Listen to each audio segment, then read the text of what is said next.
Well, we are back. We are live.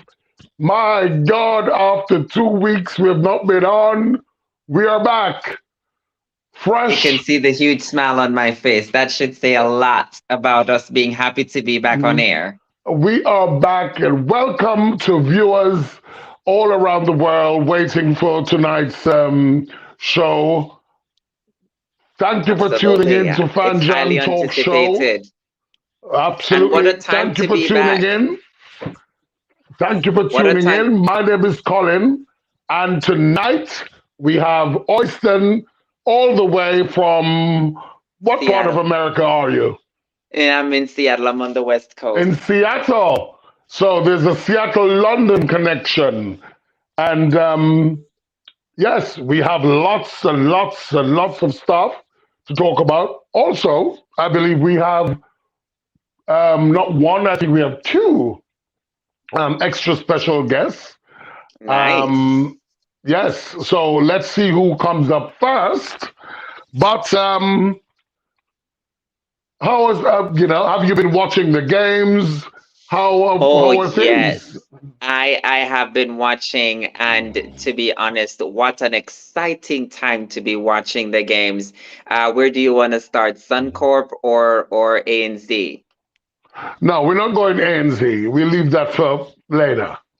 Okay. So let's go into um, we missed round 12, so let's get into that. There were some very interesting results in round 12. At Oh, my pick yes. of the my pick of that round was actually Collingwood taking out the Swifts. Oh my good. I don't know if I call it a surprise because, to be honest, Colin, you and I are experts on this. We've known netball for years. We coach, we've umpired, we've been in so many positions. We knew that it was coming at some point or another for the Collingwood Magpies. It was just for But them it's a to boil find that over. groove, that rhythm. We knew Yeah. they had the talent, and it kept brewing. Every game they played throughout the rounds, you could see they kept working on it, working on it. Every hmm player on that team kept improving, kept cementing their spot, kept learning their craft and mastering their craft. And now it's coming to fruition. If at the hmm end of this season this team does not change, they shall definitely be in the top four come next year. And for me, the surprising thing was in that match was the performance of Sarah Clow. I mean, 69 balls went over that girl's head. I mean, Jesus, Mary, Josephine, and the children of Africa. What went on there? I, you know what? I would like to say she had a bad day at the office and just leave it there, but it wasn't just Sarah. For me, every single team has that spark plug. So just as how the New Zealand players, they just crumbled when Ecanasia was pulled out of that second game in the last Constellation Cup and they lost it. It's the same thing with Brianni Ackle. If she's not there, it's as if the spark was not there with the team at all, and nobody, just But no, no, no but one I could don't think ignite the fire. I don't think that was the issue because you tell me you Sarah Clow, who's the Australian goalkeeper, and you're going to allow Shimona, who came into the game 3 years ago, 4 years ago, to take 69 times over your head. I mean, come Mm, on. The last time I saw something like that happen was was with Janelle. no, I mean, no, I mean the way this happened. This was embarrassing. And Well, I remember a certain game in 1983, I think it was, when the Beagles toured Jamaica, and mhm. there was a goal shooter called Chris Mailer, and there was a Jamaican goalkeeper called Elaine Johnson, and about 50 or 60 lobs went over her head just the same, with consummate ease over Elaine Johnson's head. And come on. I mean, do something, girl. Do something. Yeah. It, I it mean, it really was surprising to see how easy it was for um the feeders to just put those passes over to Shimona, and I still got to give credit to Shimona. She has improved leaps and well, this is bounds. what I was about to ask. Is it Sarah She having a really bad day, or is it Shimona improving? maybe a little bit of both.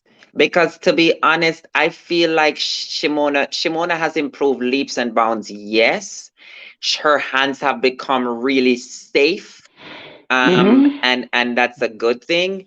But any smart goalkeeper would know you don't just stay behind a shooter like Shimona. She's gonna beat you every time. You have to get off the body and confuse the space, and then be quick at getting into the pass. And she wasn't doing that. Her head wasn't there either. But I mean, kudos to Shimona for making sure that her body was in the right place at the right time at all Well, times. And mm, she just seems like an immovable object. She could not be moved. at the time she wasn't.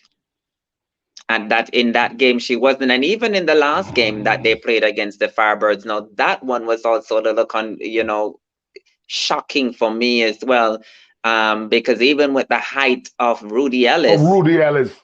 Yes. But you know what I've always said? Um, the Australians have a problem, and they still do have a problem with marking overhead balls, lobs as we call them. They have a problem with it because it's not their thing.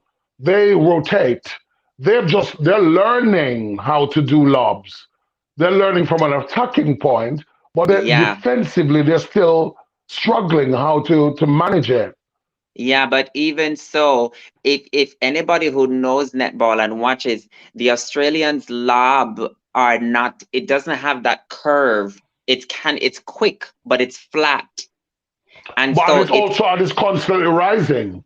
yeah, And it's constantly ours go rising. up It's and like a drop plane. into that space, Yeah. which makes it even more harder to mark, especially if we have a strong Romelda, Janelle, and now Shimona. If we Well, have a Caribbean feeder putting that lob into the circle, that's a no go. Ain't nobody touching that.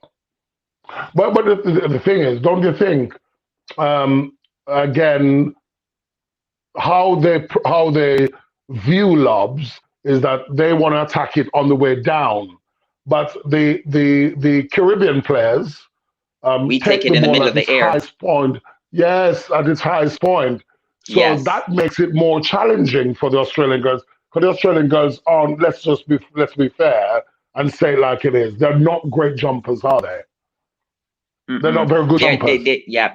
They haven't got the remedy to that one yet. Yeah, we still have that part locked up, and until they're able to work up some form of guzum, so to speak, to stop that show, nah, we're gonna Hmm. beat them with that every single time. Which is why when we lose to them, we usually lose before the ball gets to that point where it can be lobbed into the circle. They usually attack us in the center third because that usually is our weakest points. And Yes, that's where cut we the need blood to supply off. really, really step it up. Another good result in that round was Lightning over Thunderbirds over Lightning. That was Oh my another good one. gosh. I feel like I was actually in the Olympics when I was watching that game. And I was just, if I had two pot covers that I could knock, that would have been Mm. me. I'm sure my neighbors were wondering if I was crazy when I was watching that particular game. Um, and I am really, really pleased at how Thunderbirds are also stepping up and finding their groove. They still have a lot more work to do, but when they really find that groove and to maintain it, it's really a hell of a thing.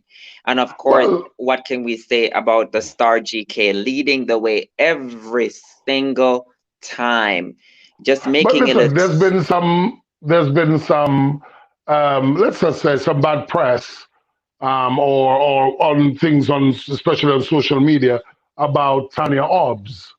Now, I think what Tanya is doing at the moment, this is just my view, that Tanya is working with a young set of players, with a set of players that are young, and they have longevity. To be honest, their age is on their side, so they're going to be around to stick around for a long time.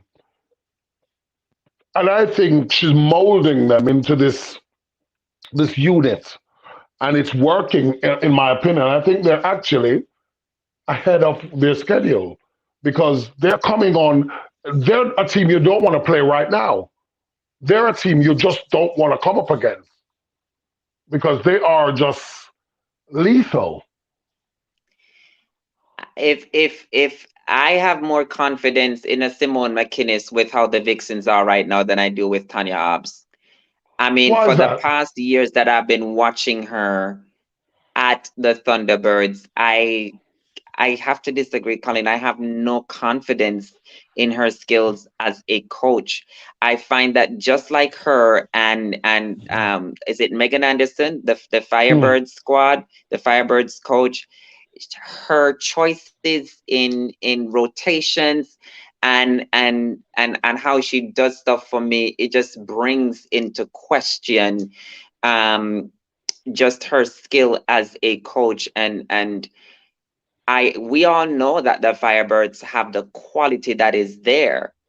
But what I have noticed is unlike the Firebirds, unlike the Magpies, where every week you saw improvement upon the game, upon the scores, you weren't getting that. They were more ebb and flow. Today they give you a good game, tomorrow they give you a bad, and you're like, wait a minute, you just whooped this team last week and made it look so easy.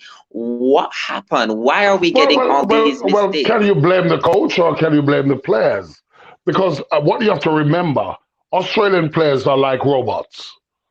Okay, they're fed information and they have to absorb it and they do it and they're given information to instructions to carry out. Um, But who is and, doing and the and feeding remember, though? some players learn at different pace. To be honest, like look at let's say Maisie Nankerville on Thunderbirds. She's a Mm-hmm. young player, and she came from the ANL, and she was, let's just say, a turnover merchant. And now she's learning how to manage the ball better, how to manage the game situations better, how to hustle on defense better, cleanly, without getting Mm-hmm. into, you know what I mean, into strife with the umpires. And I And think that those may things are be changing. through the experience that she's getting every week in playing the ball, No, no, in no. playing I the don't think games. it's an experience. You, I don't think experience is about the experience because you can get the experience, but you're not learning from the experiences. Well, that's another thing too. That's another thing Yeah. too. And I always wonder, what is the plan? What is the plan when, hello, Kirk, welcome in. It's so Hey, nice to see you again. same I here. Thank always you. wonder what is the plan when the Thunderbirds always step on and I know usually because Shamira talks all the time. Hey, I know how this shooter shoots, so this is my plan.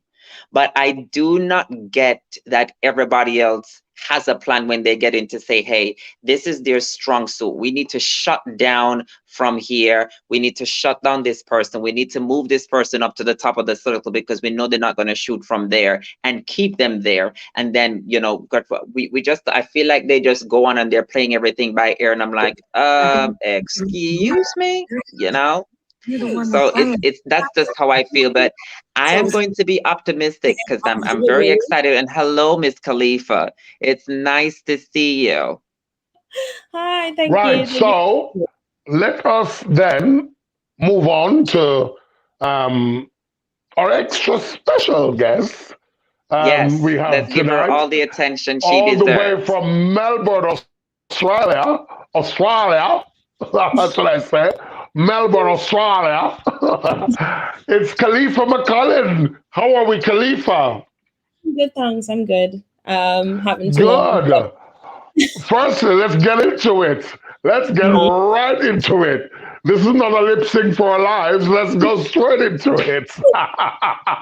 What the hell is going on in Collingwood?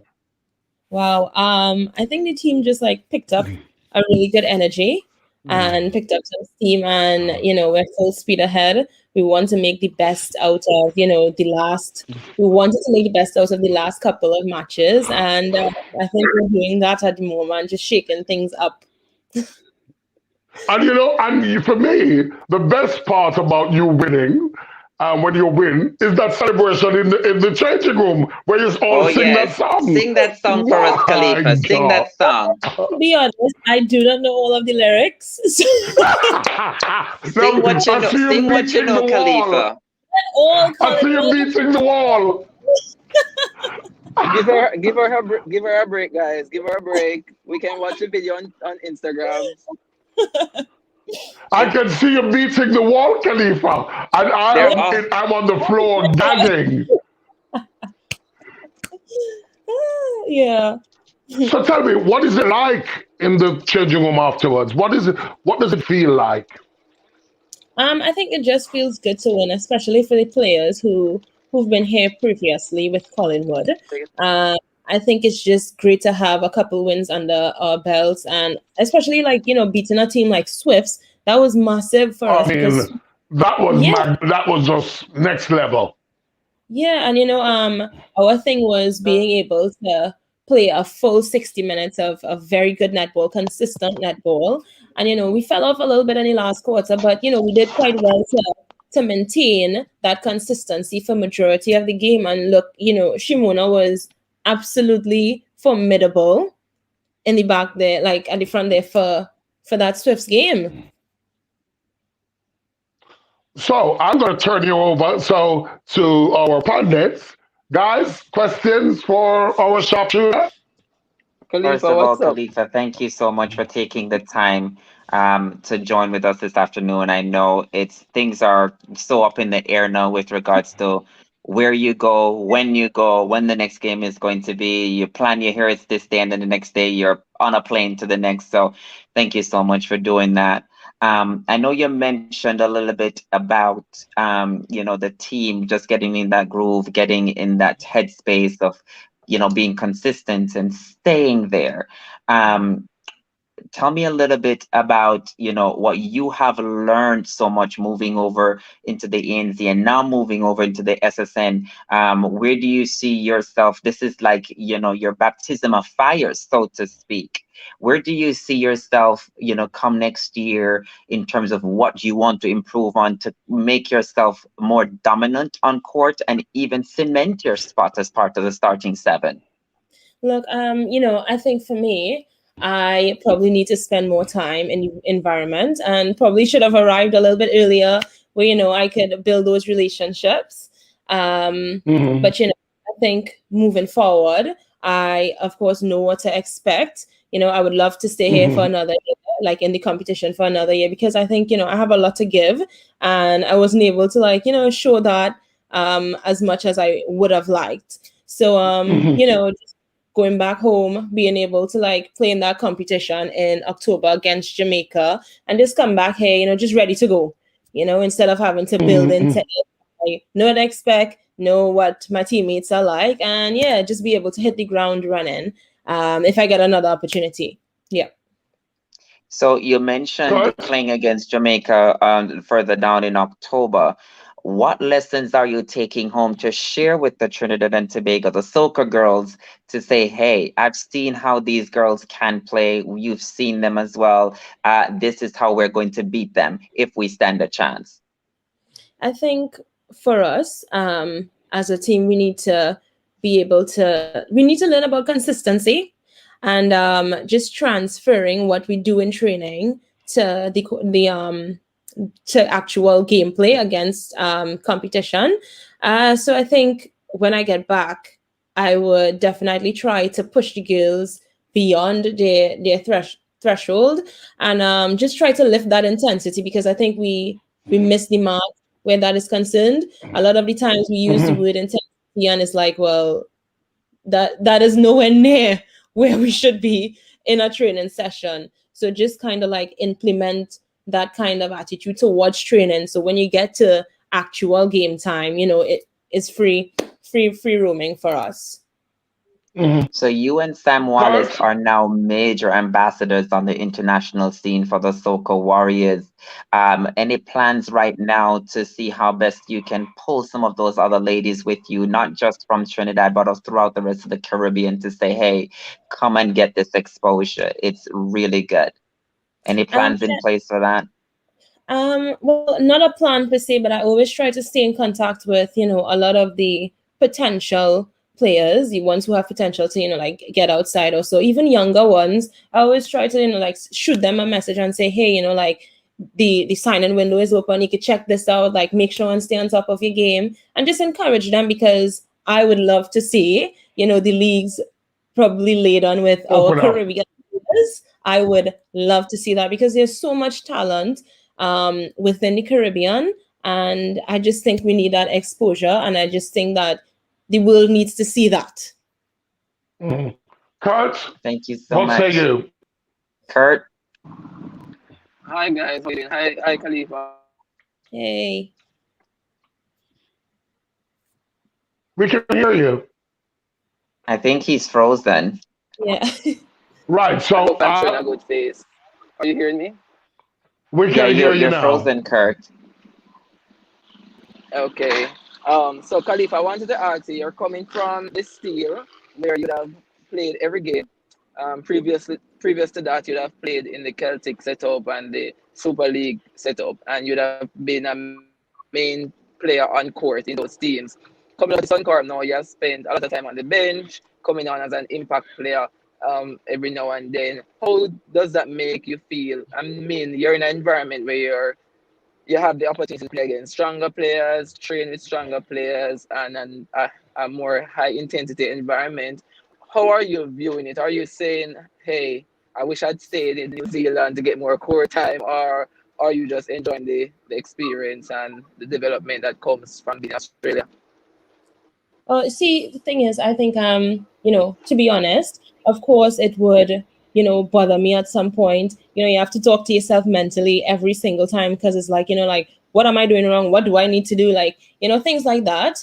But of course, it's a new environment. And I think for me, I try to take everything as a learning experience. So, yes, I was with the Steel. Mhm. When I was there, I was, all over the place, getting shots and doing this, doing that, but I love to challenge myself. Mm-hmm. Um, I feel like I love when things are hard because I know, okay, you need to keep pushing, you Yes. need to keep working hard. So I always say good things only happen outside of your comfort zone. So I don't want to be in a place where I'm just comfortable and just, Yes. impressing the people and doing things like that. I need to be outside of my comfort zone to push myself and to be the best at Mhm. what I do because I know that I have potential to that. And in a couple of years' time, I will get there. So if that means like taking this time to learn what I have to learn, you know what, I'll do it. If I have to sit on the bench and be a good team player, I Mm-hmm. will do that and Mhm. do that as best as I can because it's a team sport and at the end of the day somebody has to set out. I've never been in that position as you said before, but you're just learning from the environment and you enjoy being around your teammates and things like that. So of course I am definitely taking it as a learning experience. All Khalifa, right, I so do want to ask. hold on, Oyster. Let me just wrap up my questions and then you can go again. Oh, sure, go ahead. All right, so Khalifa, I know, yeah, you live with one of the Jamaicans in Jody, and Shimona would be your training. I don't think that Jody is funny. We're not going below on that road. Um, yeah. So you live with Jody, and you'd spend a lot of time in the shooting circle with Shimona, so you would know our Jamaican players quite well.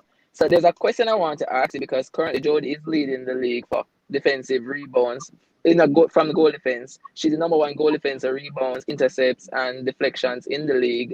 There's a lot of talk back home about her being too short to play goal defense internationally. You would have played against her in training with an international goal attack. You'd have seen her play with your team. What are your thoughts on that?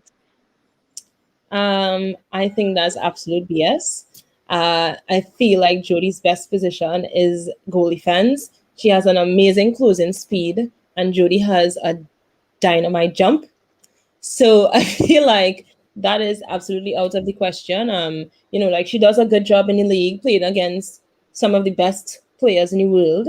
So, it kind of baffles me why back in Jamaica that's a question or a debate. She does a good job on the wing defense, but I feel like goal defense is definitely Jodie's position. So All right, thank okay, you, let's go. Khalifa. Let's go back to Oyster. One question, final question. Oyster. Yeah. So Khalifa, one of the things that I do in a coaching position is I encourage everybody to be their best self. How much are you encouraged to be yourself in terms of your playing style, or is it a situation where now you're in Australia, you have to do as the Australian do?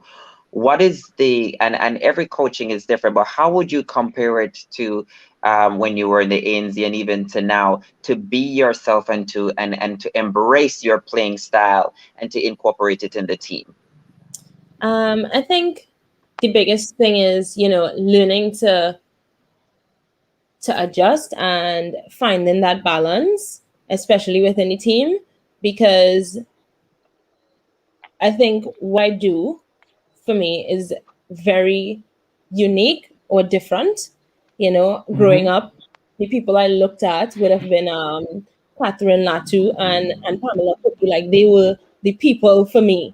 So I think my game style kind of reflects that, you know. And again, I think you have to spend that time, especially with people around you, to build certain relationships. Going to New Zealand, I had that time to build that with Gina, with Shannon, and with the other goal shooters. So Mm-hmm. they were able to, it was an unspoken connection. Like we didn't have to talk much. They knew exactly what I was going to do. If I wasn't going to give a pass without looking, they would know. They would know by just a Yeah. subtle movement. Whereas again, like I Mm-hmm. was late over here. So we don't have that quite yet. We don't have that relationship. So you always have to like constantly talk things through, and which Mm-hmm. is fine because that's what you do when you're building a new team. I don't think I was ever really discouraged from being myself. I think that's one thing the coach kind of encourages within the team, like try things. But at this point, like we're already late in the season. So, again, you can't take that time to build that connection right now. So hopefully again, if I get another opportunity or in the position and I have that time, I'll be able to do that. Awesome. Thank you so much for So sharing, Khalifa. I really, really appreciate the inside scoop there from the Collingwood Magpies. Colin, there's a so question my in the question. comments. Uh-huh. There's a question in the comments from Carlene, but before I read the question, let me just address Carlene. So, Carlene, I was never taking a beating. Guys, I just finished playing a match against the Sunshine Girls, and I didn't see Carlene, but apparently she was there, and she thought I was the one getting the beating, but it was never me, Carlene. I'm a rugby player, and I love playing rugby on a netball court. But Carlene's question to Khalifa is based on the experience you and Sam are now getting in SSA, and what how do you think your team will do in the Commonwealth Games, and where do you see you guys finishing? What position? So I would definitely like us to finish in the top six, I would say. And that's just me being realistic because in this moment right now we're in the building stage. So we have a lot of young ones coming through. And again, things take time. You take time to build those connections, let them get that experience. So hopefully after the Jamaica tour, if that goes ahead, hopefully after that we could see exactly where we're at and how much work we need to put in to get there. But I'm definitely looking forward to the Commonwealth Games and for us to push past that eighth position, 10th, well, last place position, and probably get to the top six, be able to compete against those higher ranked teams. So tell me, what's going on in Trinidad at the moment? Have you found a coach? Yeah, so at the moment, my mom is the new head coach of the team.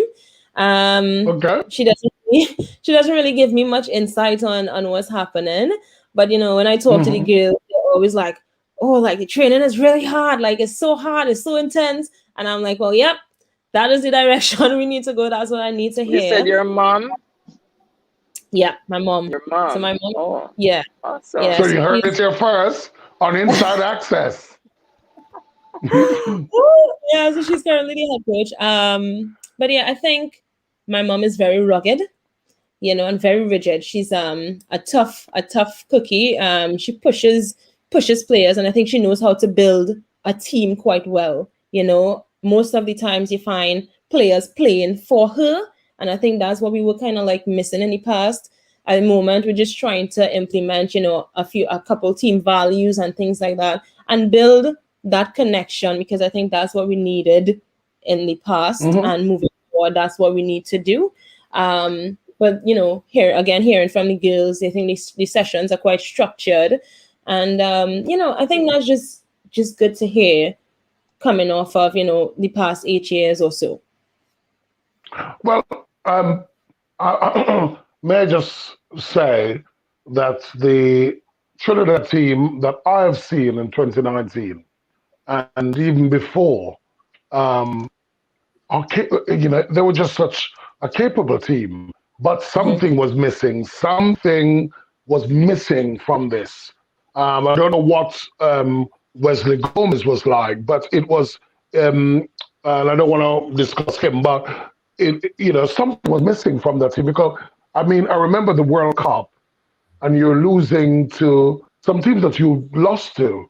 It shouldn't happen at all, because of the squad that you had at the time. Uganda, to Uganda, and you could see the disappointment. Maybe I had a hand in that, but we won't discuss that. But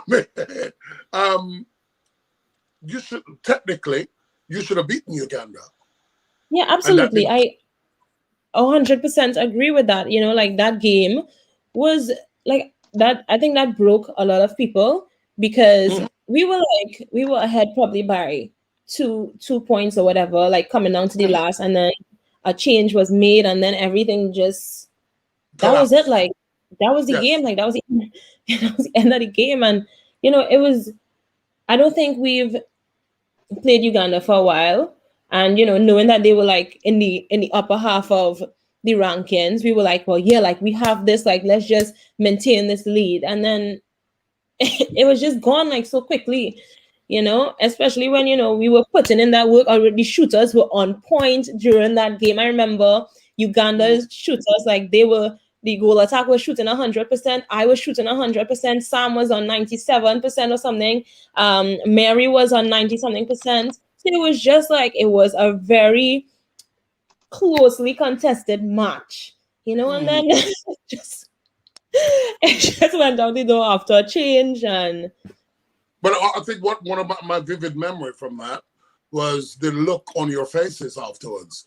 It almost as if girls were broken in a way. Yeah. So taking from that, then with the test coming up against South Africa, I believe, and I still believe, that you girls can take South Africa. What say you on this? So I definitely think so. At the moment, we've been doing a lot of analysis, and looking back at the games that we played against them, there was so much opportunity for us to win balls and for us to be ahead by so much. But I think because we didn't have the structure that we needed, we weren't able to do that. So things were like just the slightest things, and I think, I don't know if it's a coaching error or what, but I didn't think we did our homework well enough on those teams. So now we're in a position to do that. Now we're doing that and analyzing teams properly, looking at what they do and what we can do to counteract their plays and their play patterns. I think we'll be in a better position to actually compete with them, and soon enough probably beat them. And that's where we want to be. We don't want to be going to tournaments and just participating. I hate getting a medal for participation. I want to be up there and competing and actually beating the best teams and the better teams. I've got a question coming through here. Says,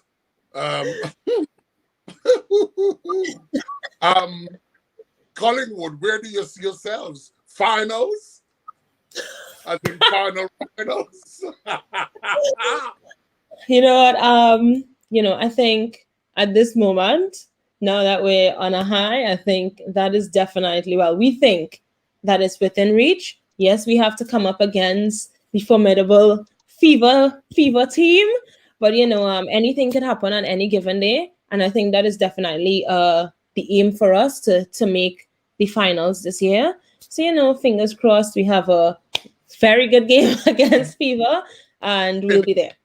My opinion is you don't want to come across Collingwood right now because No. the defenders are sharper. The shooters are sharper. I mean, they're just ready to gun you down. The center court has cleaned up. You could actually go all the way.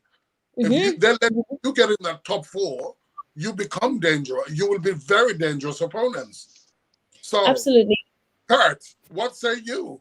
Where do you think is Magpie's strongest area at the moment? Well, at the start of the season or even the midway through the season, I could easily say the defensive end because we know since last year, the combination back last year with Jiva, Jody and Mel, and now Ash Brazil coming in the mix. That's a very strong unit in defense. They're winning a lot of ball. But now, in the last few games, the attacking end, the connection between Shimona and Gabby Sinclair, and then you look at Molly Jovic and Kelsey Brown and the magic that they are producing with the ball. Like, it's so difficult to select an era that says, hey, this is the era that's clicking the most for them. So all round, I think they're performing well. But I've said it. I've said this before that Magpies' weakest position was their goal attack position, and I mean that's why they went for Khalifa because they had identified that they need strong up there because.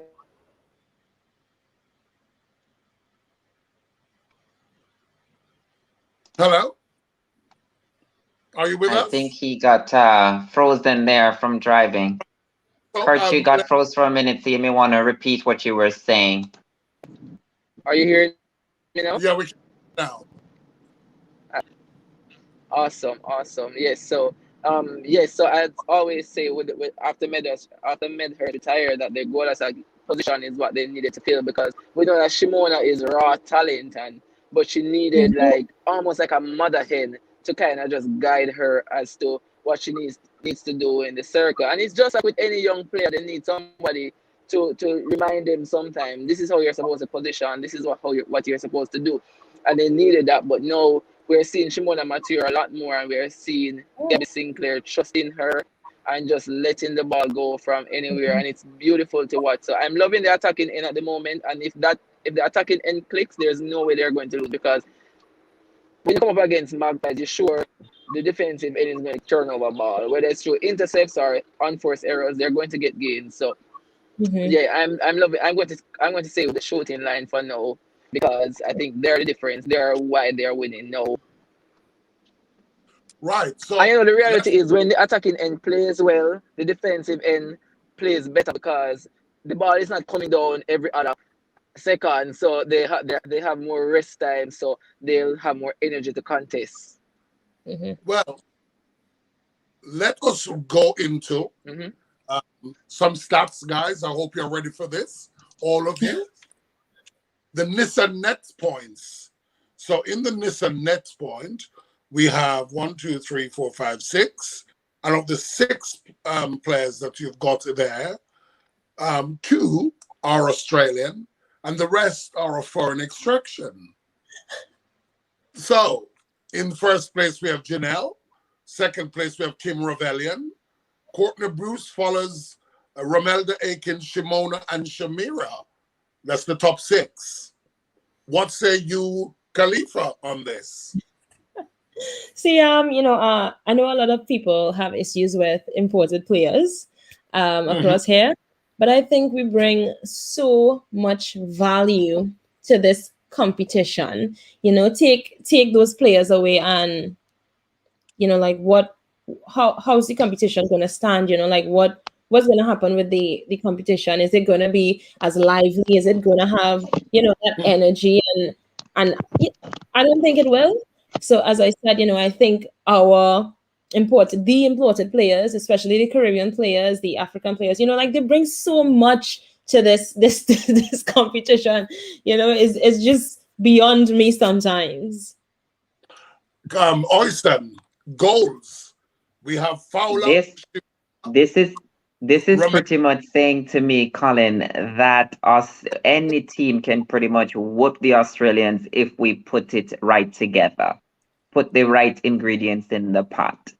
Because we have individual talents right across from every single part of the court, which can outshine the Aussies and the Kiwis on any given day. But you've said this on several occasions, and I agree with you wholeheartedly, that if we put in the right ingredients, there's no way Australia can stay in the number one spot. Okay. Kurt, let's come to you with, let's move over to, I'll go to the intercept. We have Bruce, Sterling, Ward, Pretorius, and Clow. I mean, it's a pity Clow didn't get much interception the other night when 69 balls went over her head. I would have retired. But that's another. So, well, to be fair, Clow finished that game with about 4 intercepts. I would Clow, she finished that game with about 4 intercepts. That was 4 balls. She got 4 intercepts from the statisticians. 4 balls were thrown into her hand, but credit to her, she was in the position to receive them. Magpies had a crappy first quarter, and they gave her 4 intercepts. So while she got beaten the entire game, and that's why we said stats don't always tell the full story, because she got beaten the entire game, but she ended with 4 intercepts, and she actually won the stats battle for that week. So yeah, but she's still not there. 69 balls. I would have, for me, by 50, I would have called timeout and said my ankle and left the court. 69 went over her head. Definitely. It's I'm not sure. I'm not sure why the coach would make a substitution there, but I'm saying based on the first quarter, she got 4 intercepts. I could understand why the coach kept her there in the second quarter, and then she was probably hoping that she might come up with something sooner or later, and then with the other defenders being shorter than Clow, she might be saying, it would probably get worse. But you never know until you try something, and I'm not sure what was going on in the head of the Swift coaches, but they didn't try anything, and Shimona completely demolished Sarah Clow in that game. But going back to the intercepts, I was saying to a friend recently, Colin, that when Australia talk about, hey, there are too much imports in the league and we have enough Australian players who could fill these positions, you just need to look at the stats to say, hey, this is rubbish. Because if you look at all the stats right across the board, they're imports in the top 5, in the top 10, they're outnumbering the Australians by far. So yeah, Ward and Shamira and Ward's. Shamira and Ward's. Yeah, Shamira and Ward sit second and third for intercepts, and they sit second and third for deflections as well. So that's looking good for the Jamaican defensive end. I don't know what the coach will do, but yeah, not bad from a Jamaican perspective. And in deflections, we have Bruce, Ward, Sterling, Mentor, and Clow. Who wants to take that one on? Yes, I just touched on it, Colin. So again, the deflection, the top 5, that's 3 internationals and 2 Australians. So again, the internationals are dominating the Australians. Bruce is out there in front, and I think she is possibly one of the most consistent GK in the world at the moment. So kudos to her. But yeah, the internationals are right there with her, and overall in the stats, they outweigh the Australians. Which is true, because if you look in the center pass receives, it's Bowetta, Brown, Sheridan, Hay, and Houseby. So that's where the Australians dominate. They dominate center court and really that's well. Where there's limited amount of imports. That's true. and I that's was where about to there's say the limited same thing amount of is imports. So we don't have a lot the of reality is transplants there mid-court is within the center Australians' court. depth. They have a lot of depth. Australia In has the a lot of depth in the mid-court, so there's really no need for imports. I mean, Jamaica and Trinidad probably need to import the Australians to come and play for our national teams because that's the quality that they have right across the board. So they don't need imports. So to get into the SSN as an import mid-court, you'd have to be like a Serena Godfrey, which or Laura Langman. You have to be on top of your game. You have to be exceptional because you just want to look at the French players of the Diamonds like Maddie Hay, amazing Nankoville. How good are those girls that they could make any national team in the world, but they and can't even have get they can't even make the long squad for Australia. Maisie Nankerville was born in Oxford in England. That makes her an English woman. Wow. Well, if I was just Telby, I would be sending her a few text messages. I'm not sure. Well, you never know. There could be text on the way as we speak. Oh, well, who knows? But I think Nankoville would probably wait a little. She'd probably wait a little bit more because I'm sure the Australian selectors have eyes on her as well. So, guys, let us discuss because let's see what's going on over in the Firebirds. Because again, Collingwood, I thought Collingwood was going to end their little mini run, but it didn't. What went on there? What's going? Is it the fact that, and anybody can pick this one up? I mean, they have injuries. Romelda's carrying an injury. Mm-hmm. Hinchcliffe is out. Jemima is out. But is it solely the injuries or is it tactical nows? I would definitely say, I think one thing that Collingwood does a great job at is analyzing a team and, tactically preparing for that team. And I think that's exactly what we did. We knew what they were going to come with. So you know what? Everything that they threw out to us, we had something to counteract. We had something ready for that. So I don't think there was anything they could have done that the team wasn't prepared for. Mm. And the upcoming Yeah, matches. I agree. I agree.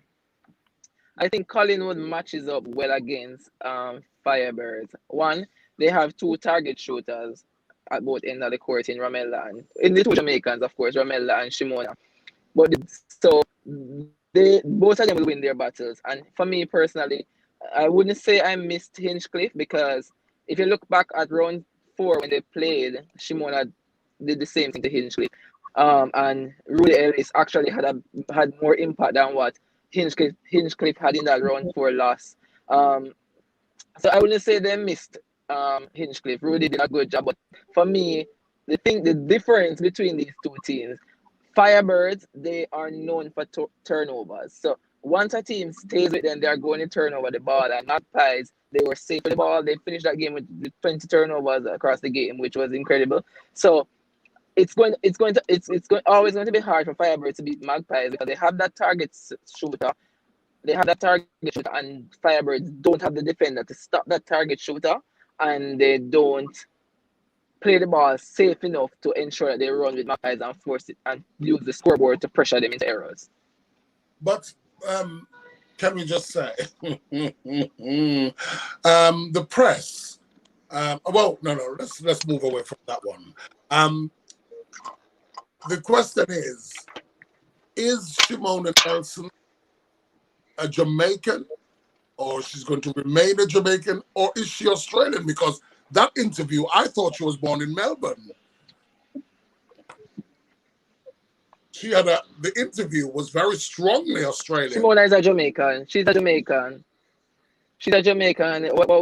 What I can say is that she adapts very well. So I hope when she come back to play for the Jamaican team, that adaptivity, that word, she can adapt into the Jamaican culture just the same. I'm just pulling you guys there. I mean, she's gone totally Australian with that accent.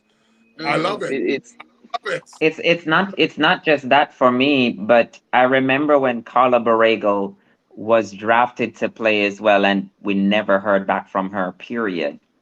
And so for me at this point in time, and when I look at the construction of the Jamaican squad, is there a place for her? And will Connie take 3 goal shooters and 1 goal attack and make it work somehow because of how strong she is? Or will they go with the typical 2 goal attacks, 2 goal shooters? Because in any way, the first 2 choices will be Janelle and Romelda. And which is why I said to I myself, mean, if Shimona is going to cement her spot, she may want to look at being a little bit more mobile. And I don't want to tell a player to change her style. But the more I think about it, I'm like, she is the one of the top shooters now. She stands a better chance making the Australian squad than she would the Jamaicans, which Uh, is why I would ask the same question. well, I stand. Don't write off Shimona, and because if you look at I'm it, not she's writing her not based off. on how she's playing. No, she's not too When far. start a She's not too war, far from the other big shooters, and before the we start reality a war, is, if you look at the number of goals she's putting on, go ahead, Colin. I said before we start a war, I Yeah, I, I have to bring this up and say this is not the first time people have actually mentioned this. Is so it is actually a possibility, and the rule is she didn't play in the last World Cup, which makes her eligible for Australia. So could that become a reality? no, I don't think the Australians, based on the current crop of girls that they have and that they're working with, I don't think they would look to Shimona at this point. And I don't think personally knowing Shimona, I don't think that's her head is to play for Australia at this point. And guys, I mean, I know sometimes we look at it and we say, oh, Shimona is Australian and she doesn't have a lot of love for Jamaica, but it's not the case. And we also have to look at how our organization back in Jamaica, and we spoke about Carla Borrego, and I've heard stories about Carla from both sides. And we have to look at how the organization here treats our player, how us as fans treat our players, we and how it affects them going forward. Because a player like Shimona, she got injured and she pulled out of the World Cup, and she copped a lot of hits when that happened, because a lot of persons were bashing her about her loyalty to Jamaica and she not wanting to play in the World Cup and her injury was fake and all of that. I mean, as a player, psychologically, that really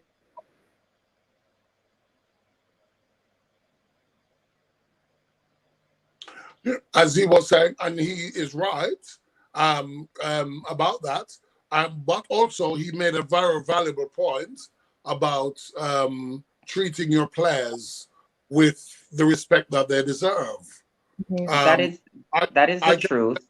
in 2005, no, 2003, sorry, in 2000 exactly, at the World Youth Championship, Jamaica had a 6'10" goal shooter called Edmarie Lumsley. And Jamaica went to the final of the under 21s against Australia because of this girl. And the treatment of this girl, because Jamaica produces these tall timbers, mhm. it's just like they treated her very well. And she subsequently left. Now that girl, had she continued playing, Fowler could not attain because this girl was sharper than Fowler. She was 10 times sharper than Fowler, and I can tell you that sorry guys.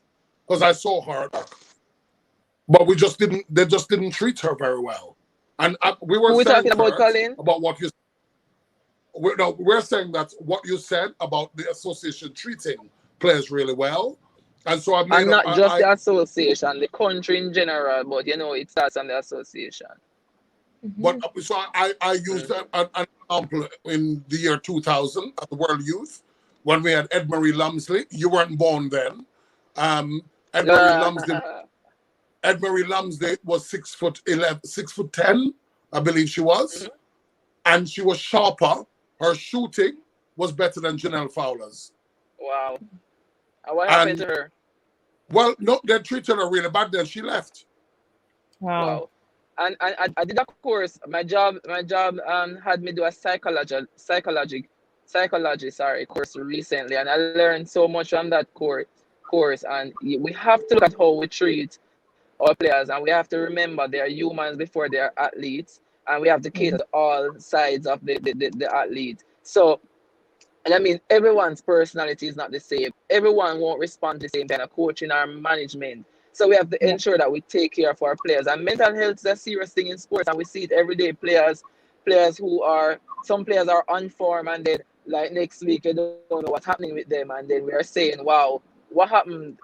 Khalifa drop off a farm, nothing now go on for Khalifa. And I mean, she's probably training hard, but there's something going on in her head that we can't see on the surface, and no one knows. And the coaches are just coming every day and say, Khalifa, you need to do this, and shouting at her, and no one is there to really talk to her and understand what she's going through and try to fix it. So we have to be careful as coaches and managers how we treat persons, and that's why it might seem that like I'm defending Shimona, but I'm not. But I do think we need to give her some credit and give her a chance, So Khalifa can talk. to be herself. Khalifa can Yeah. address. I think What does your coach? What is she like? What's the relationship between you and your coach? I think she has a very good rapport with the players. So you know, like I think every player requires something different. I think for me, I am a very forward person. So just tell me like it is. Let me know well what's happening, and just be honest. I love honesty. I will respect honesty no matter how it comes. I will respect that. But some players might not need that, you know, because that would just throw them off completely. And you know, going back to what Kurt said, you know, a lot of people are hard on netball players, especially. I think they're really like the fans are like just cutthroat. 1 minute, you know, if you're on, everybody's like all in arms supporting everything. But the day that you're off, that one day is like the world is against you.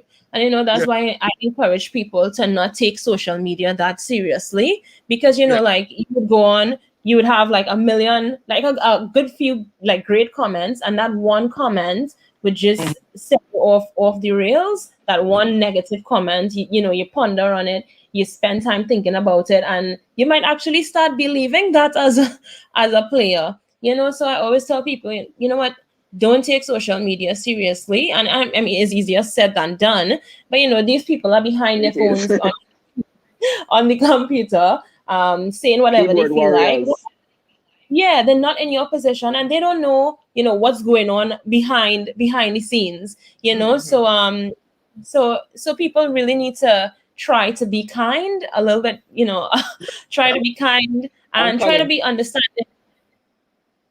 Colin and Khalifa, I want you to help us to get Richard on here, because you know what?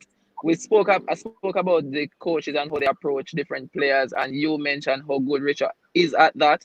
And there's something that I've noticed, and I don't know if anybody else notices it.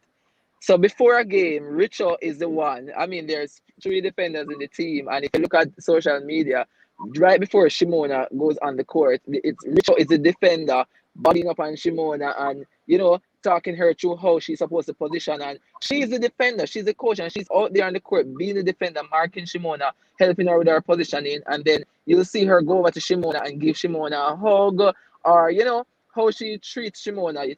I mean, we all know that Shimona's personality is not as strong as maybe a Janelle. And you can see that Richard knows that, and how Richard reacts to Shimona. It shows, and it's always on the clips if you pay attention to Richard and Shimona. She's always giving Shimona that extra support just to ensure that she knows that, hey, the team got you, the coach got you. And I mean, I think that's why we're seeing the best out of Shimona at the moment. Yeah, So, I think. Go ahead. Yeah, I think a lot of coaches do not build that rapport with players. They just coach and leave, you know, and they don't get involved. I think for me, like when I put my coaching shoes on, I think that's something I do all the time. Like I try to get involved, like even with, you know, the sessions and demonstration. That's a good thing about being, you know, as fit as I am and involved in the game. You know, I try to get in there. If I have to be a defender the same way, I do that and be interactive, because you get the best out of players that way. You know, you get the best out of them that way, I think. Okay, so let's wrap up and look on the rest of round 13. So let's look at Thunderbirds versus Vixens. How do we see that one? Kurt. Well, I think Vixens will want to finish that in, and I think Firebirds they're shaking at the moment. And to all credit to Simone Mac. Are you guys hearing me? Thunderbirds versus Vixens. Thunderbirds. Sorry, I thought you said Firebirds. I think the Thunderbirds are too strong. They are high in confidence now, and they're producing some really good netball at the moment. So I'm going to tip them for that one. Khalifa, Lightning versus Giants.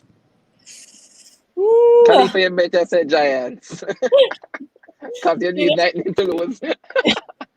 I need Lightning to lose. I do need them to lose. But the thing is, Lightning is a team, they always come back. So, I think they came off of a loss, did they? I think they did.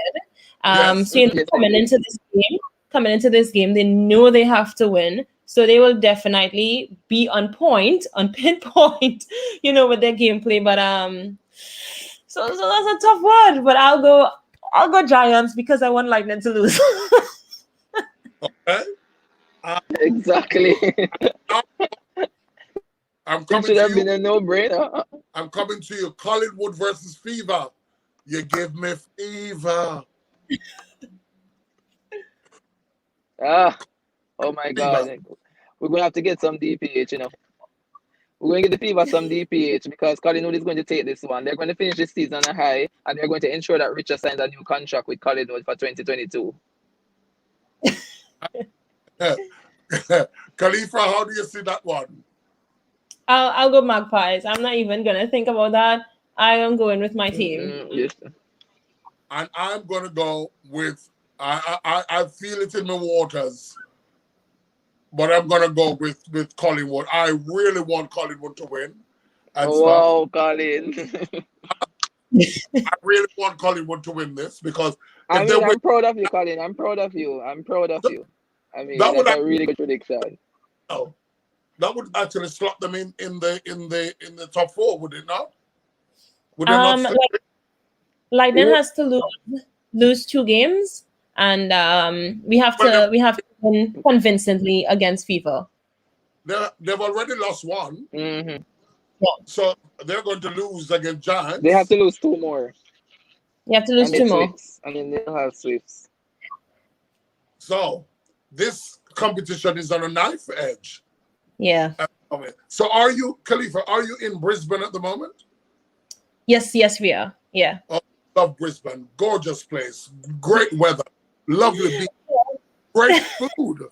The tower is gorgeous up there. Yeah, it's really nice here. How are you coping? Quite well, I think. I think I'm just looking forward at this moment to, kind of getting home because it's been, a lot of back and forth, flying to Melbourne, flying out, flying to Melbourne, flying out. So, hopefully we could, if we find out soon if we'll be going to the finals or not, hopefully we do. But if not, I'll be able to get back home and start preparations for Jamaica. Preparation for Jamaica. How do you see for the that? beach or for the netball? How do you see that going, Khalifa? Actually, I feel really good about that. Are you? I feel really good about it because again, just looking back at the games, I remember I've been stopping, starting every single second of the game to see, looking for places you could exploit the team, and I feel like I don't want to overanalyze. I don't think our team would be overanalyzing. We're very realistic about where we are, and we just want to go there and just find our footing, see what we can do as a team.